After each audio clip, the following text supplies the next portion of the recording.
El título de este video, en el que estamos trabajando antes de salir al aire, es La paradoja de las encuestas. ¿Usted cree que los resultados de las encuestas muestran, de algún modo, que la guerra va a continuar? ¿A qué se refiere? ¿Cuál es su interpretación?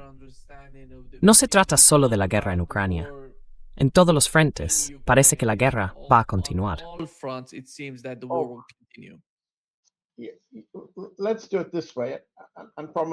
Sí, hagámoslo así.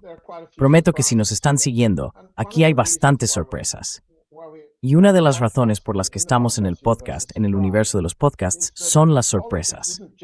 La política no consiste solo en agotar las reservas militares, lanzar misiles Patriot o penetrar la cúpula de hierro israelí. No. Lo que tenemos que hacer aquí es repasar rápidamente cómo se desarrollan las presidencias de Estados Unidos, la política presidencial estadounidense y las sorpresas que ahora podemos ver en las encuestas a medida que se acerca el día de las elecciones. Primero lo haré en Estados Unidos y después en Rusia, porque nos acaban de llegar encuestas rusas. Bien, repasemos rápidamente las sorpresas. Sorpresa número 1. Marco Rubio está ahora prácticamente empatado con J.D. Vance, 39% frente a 38% como candidato presidencial preferido.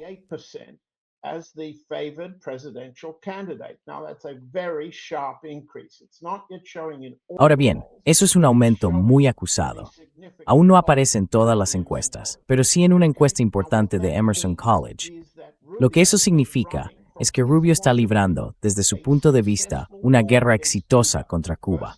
Primero, para destruir el régimen de Castro, para destruir a la familia Castro y para destruir Cuba tal como ha sido desde la revolución de Fidel. La guerra le viene muy bien a Rubio, de cara a sus posibilidades de convertirse en presidente en 2028. Esa es la primera sorpresa. La segunda sorpresa es que Vance está manteniendo a raya al candidato de la sucesión de Trump, Donald Jr. Vance, aunque puede enfrentarse a Rubio como candidato, como rival, tiene que enfrentarse a Donald Trump padre y a Donald Trump hijo como un problema de sucesión. Ahora mismo, el promedio de las encuestas sobre el favorito presidencial Vance está en torno al 40%, entre el 39 y el 40%.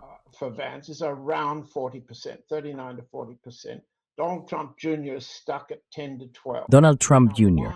se mantiene entre el 10 y el 12. Ahora bien, ¿por qué? Pues las encuestas empiezan a mostrar que casi igual de importante es el estado de la economía estadounidense, y por tanto, la inflación, y por tanto, el problema del estrecho de Hormuz. Volveremos a todo eso dentro de un minuto.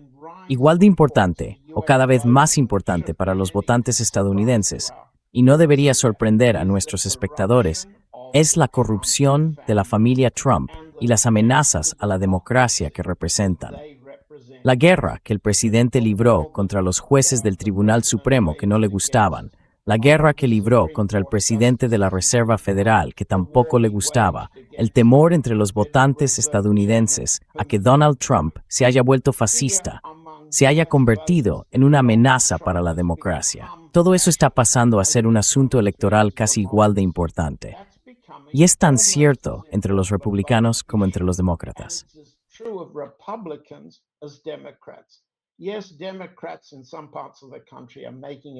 Sí, los demócratas de algunas partes del país lo están dejando claro en la calle.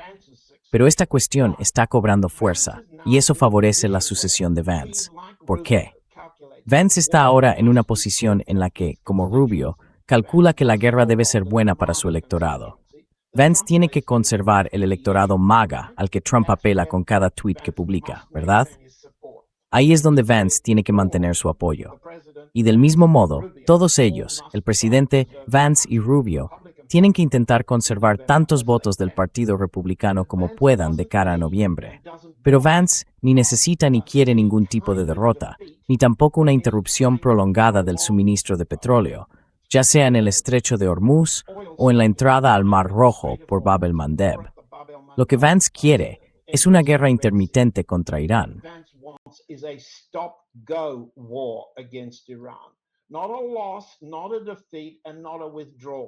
No una pérdida, no una derrota y no una retirada. Parar y reanudar, lo que mantendría un nivel más bajo de inflación, no pondría en peligro el nivel de bajas del que hemos hablado antes en las bases estadounidenses, pero supondría parar y volver a empezar y conservar munición, básicamente sin abandonar la guerra. La guerra le viene bien a Rubio. La guerra le viene bien a Vance. Ahora, los demócratas, y esto también es interesante, han alcanzado en los sondeos de Estados Unidos una preferencia de voto por el candidato demócrata frente al candidato republicano para el 3 de noviembre. Ahora, el 50% favorece al candidato demócrata, solo el 40% a los republicanos. Es un sondeo general, pero la distancia entre los dos partidos nunca había sido mayor desde que Trump llegó al poder.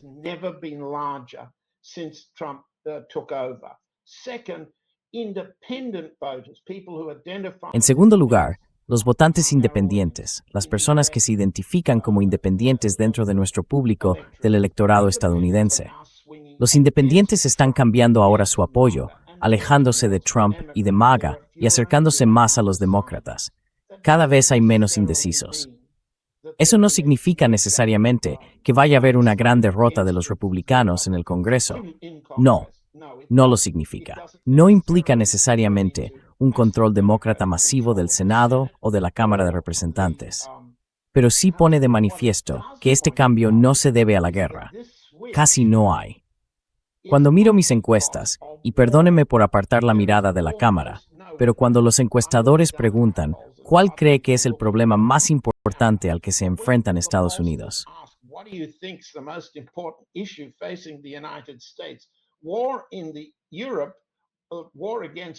La guerra en Europa, la guerra contra Rusia, la guerra en el campo de batalla ucraniano no se mencionan.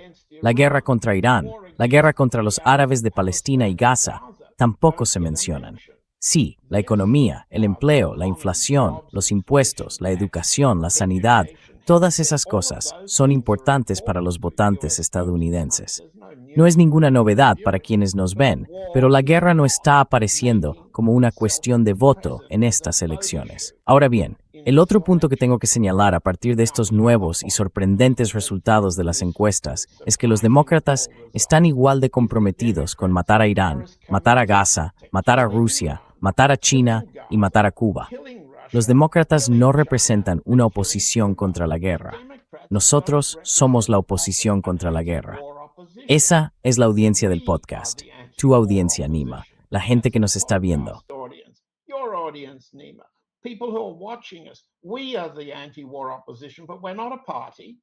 Somos la oposición contra la guerra, pero no somos un partido y somos diminutos. Admitámoslo. Somos una voz diminuta en un mundo de podcasts mucho más grande.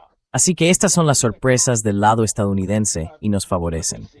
Exactamente el tipo de guerra que vemos que Trump intenta presentar de forma burda en los tweets que redacta y controla Stephen Miller, el ambicioso subsecretario, asistente nacional del jefe adjunto de gabinete de la Casa Blanca. Amenazas intermitentes de atacar Irán, amenazas de proporcionar nuevas defensas antimisiles a Ucrania. Luego parar, retirar las amenazas, proponer negociaciones. Parar y empezar. La forma burda de Trump de hablar de una estrategia que ahora es la vía preferida hacia la Casa Blanca en 2028 para Rubio y Vance.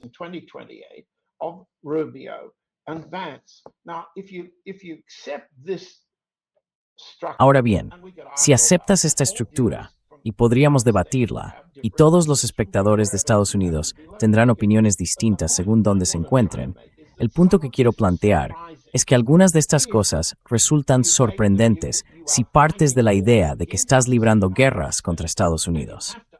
Y tienes que preguntarte, en nuestro campo de batalla, el campo de batalla en Europa, el campo de batalla de los rusos en Ucrania, el campo de batalla de los iraníes dentro de Irán y en las fronteras de Irán.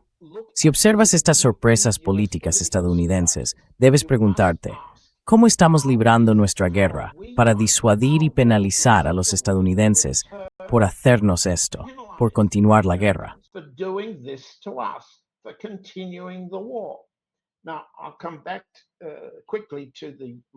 Ahora, volveré rápidamente a las encuestas rusas, porque creo que podemos sostener que las políticas del presidente Putin no atacan las vulnerabilidades de Estados Unidos de una manera que haga más dolorosa para los rusos una escalada estadounidense a través de Ucrania, en el campo de batalla ucraniano y ahora en el campo de batalla ruso. Lo que no está ocurriendo es que la estrategia de guerra de Putin no ataca las motivaciones de Estados Unidos para mantener la guerra y escalarla. Déjame ir rápidamente, y párame en cualquier momento si quieres hacer preguntas, Nima. Déjame pasar rápidamente a la última encuesta realizada por el Centro Levada en Moscú en los últimos días de julio y publicada hace 3 días.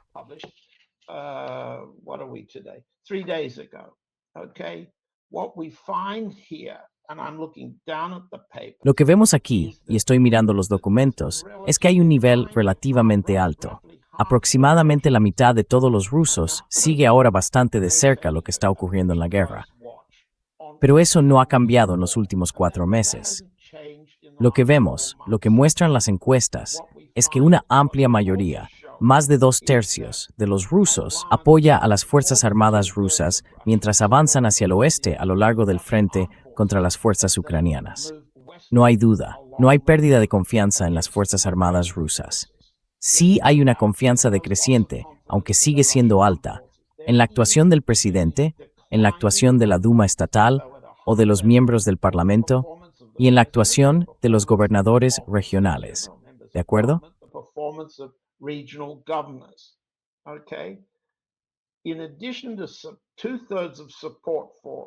Además de que 2/3 apoyan a las Fuerzas Armadas rusas, todo el mundo es consciente de los ataques con drones ucranianos, especialmente contra los almacenes de Wildberries, contra la refinería, de su efecto en el suministro de gasolina y así sucesivamente.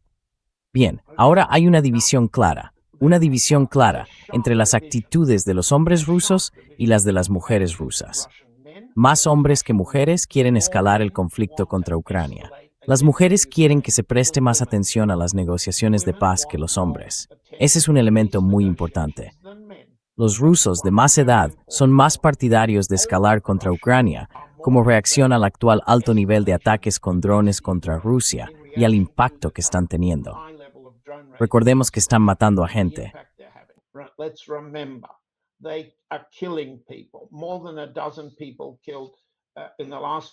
Más de una docena de personas han muerto en las últimas 48 horas en el ataque contra Nizhnekamsk, en Tatarstán, al este de Moscú.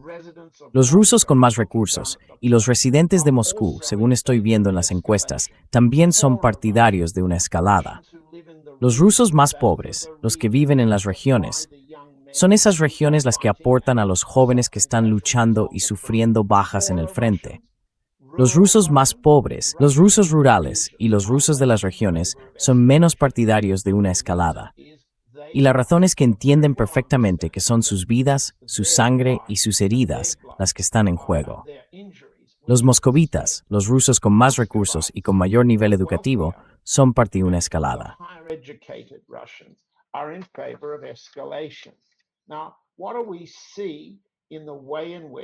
Ahora bien, ¿qué vemos en la forma en que la parte rusa está librando esta guerra? Tienen todos los expertos militares que necesitan. No necesitan que yo se lo resuma, pero los expertos militares, por alguna razón en Estados Unidos, saben muy poco sobre cómo funcionan las Casas Blancas y saben muy poco sobre cómo funcionan el Kremlin ruso y el Consejo de Seguridad. Hay una especie de exceso de expertos militares haciendo podcasts y una ausencia total de expertos políticos que entiendan, desde el punto de vista de los políticos, cómo se libra una guerra, cuando las encuestas muestran que es vulnerable en el otro bando y qué costes estamos pagando nosotros, en uno u otro lado.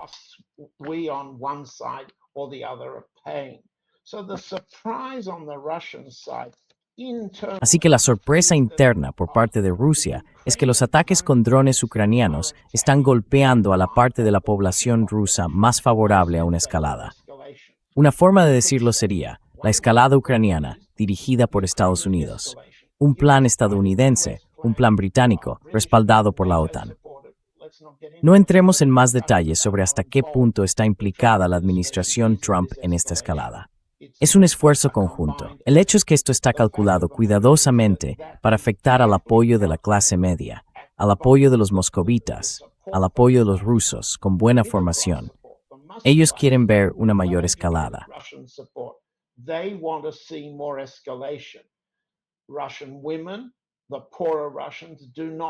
Las mujeres rusas, los rusos más pobres, no. El presidente Putin intenta dividir y contentar a ambas corrientes. Intenta decir cosas que se contradicen. Trata de conservar al mismo tiempo el voto de las mujeres y el de los hombres, mientras hay una pérdida de confianza, no en el ejército ruso, ni en la estrategia y las operaciones de las Fuerzas Armadas rusas, sino una pérdida de confianza en la dirección política. Este es el primer punto. El segundo, sobre los sondeos rusos y lo que podemos aprender de ellos, como si fuéramos políticos que tienen que ir a elecciones. Las elecciones rusas son del 18 al 20 de septiembre. Nosotros vamos a elecciones antes que los votantes estadounidenses.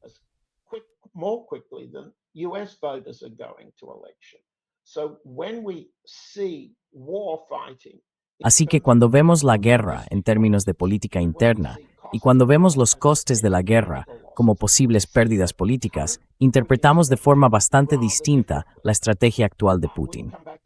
Podemos volver a eso. Me harás alguna pregunta más, pero dejadme señalar rápidamente 2 o 3 cosas muy sorprendentes sobre las que nuestra audiencia del podcast no está debidamente informada. Paul Craig Roberts, lo comentaste un poco antes hoy. El Pacto de la Meca, el pacto entre Arabia Saudí, Turquía y Pakistán. Antes de llegar al Pacto de la Meca, me gustaría hablar del Pacto de Jolani con el gobierno ruso. El actual presidente de Siria es al-Shara al-Jolani. Esos son sus 2 nombres. Es el presidente actual. Todos sabemos cómo lo consiguió. Sabemos que derrotó y expulsó a la familia Assad, que tuvo que huir a Rusia.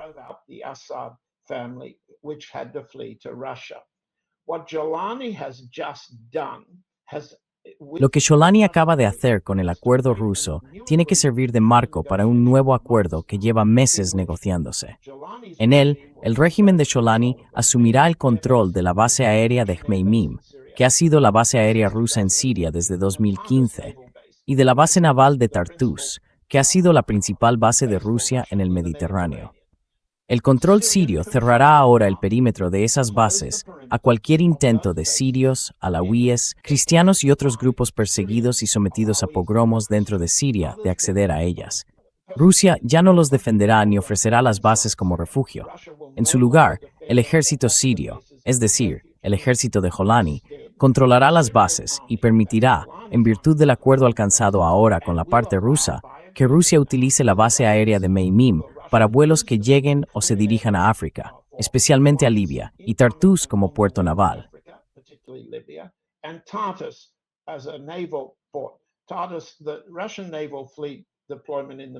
Tartus.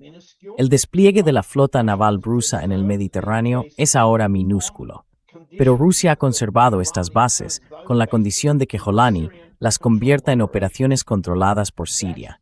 Eso forma parte de un plan que se desarrolló, se está desarrollando, se debate y se negocia con Jolani en los últimos días por Jonathan Powell, el asesor de seguridad del gobierno británico, y por el MI6. Así que lo que vemos es una sorpresa que agrava la derrota de la parte rusa y de la parte iraní en Irán a finales de 2024. Lo que vemos es una combinación de la influencia de Estados Unidos sobre Jolani y de la influencia del MI6 sobre Jolani, para permitir a Rusia un uso mínimo de estas bases, sin un control serio y sujeto a cambios repentinos.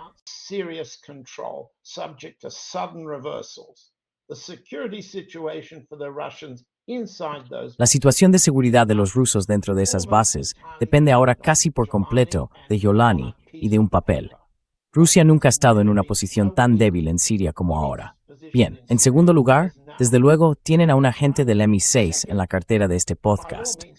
Alastair Crooke fue agente del MI6. Ha sido distinguido con la CMG, una condecoración muy alta por su trabajo para el MI6. Dejen que exprese cuál es el papel del MI6 para persuadir a Jolani de que permita ocupar los espacios funds. Russia this limited base area. Y, al mismo tiempo, la reducción de la capacidad rusa para disuadir a Jolani de concentrar fuerzas contra el norte del Líbano, con el fin de atacar los arsenales de armas de Hezbollah y las posiciones de Hezbollah en el norte del Líbano. Todo eso indica una grave pérdida de influencia rusa en Siria y en el centro de decisiones sobre el futuro de Irán, Siria, Líbano y el sur de Turquía. Pasemos ahora rápidamente a la sorpresa, que también excluye a Rusia casi por completo. Es el Pacto de la Meca, firmado hace unos días en la Meca por Arabia Saudí, Pakistán y Turquía. No es solo una imitación del artículo 5 de la OTAN, ni solo una combinación de estados que acuerdan que si uno es atacado, los demás, todos, están bajo amenaza y se ayudarán mutuamente.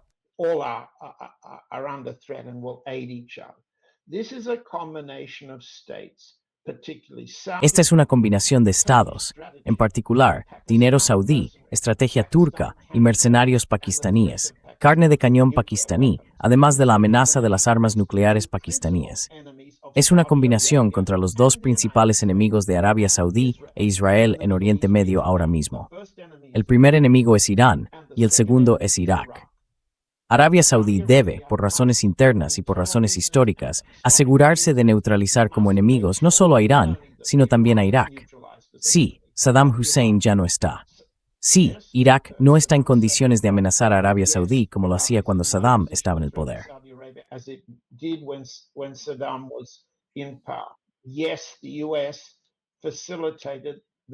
Sí, Estados Unidos facilitó la destrucción de Irak, pero este pacto permite una combinación de factores.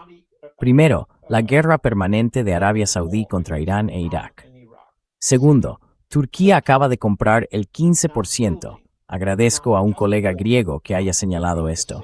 El 15% de uno de los principales yacimientos petrolíferos kurdos del norte de Irak. Ahora ha adquirido una participación en la producción de petróleo del Kurdistán iraquí. Si se fijan en la base económica de la expansión de Turquía hacia Irak, ven que este nuevo pacto, combinado con las ambiciones petroleras de Turquía, sus ambiciones antikurdas en Irak y sus mayores ambiciones comerciales a lo largo de la costa mediterránea de Siria.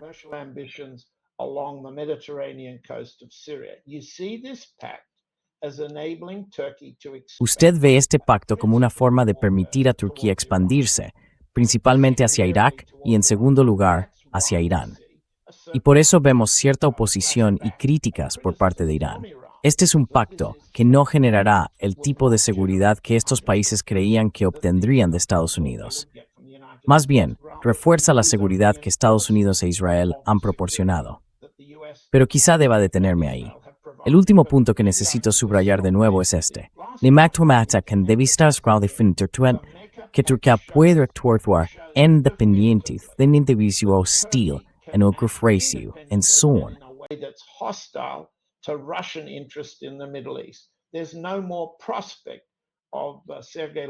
Ya no hay ninguna perspectiva para el marco de Sergei Lavrov sobre la seguridad en el Golfo Pérsico. Esto lo sustituye y lo elimina.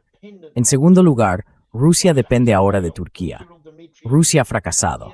Han fracasado los años de Kirill Dmitriev intentando ganarse a Arabia Saudí. Rusia se enfrenta ahora al hecho de que este pacto, la combinación de Arabia Saudí, Pakistán y Turquía, apunta a dos aliados estratégicos importantes de Rusia, Irán y la India. Bien, se está formando un pacto, respaldado por Qatar, quizá con la participación de otros estados árabes como Egipto, con dinero saudí, con apoyo de Estados Unidos y apoyo israelí. Y ha cancelado por completo la estrategia rusa en Oriente Medio y ahora amenaza no solo a Irán, sino también a la India.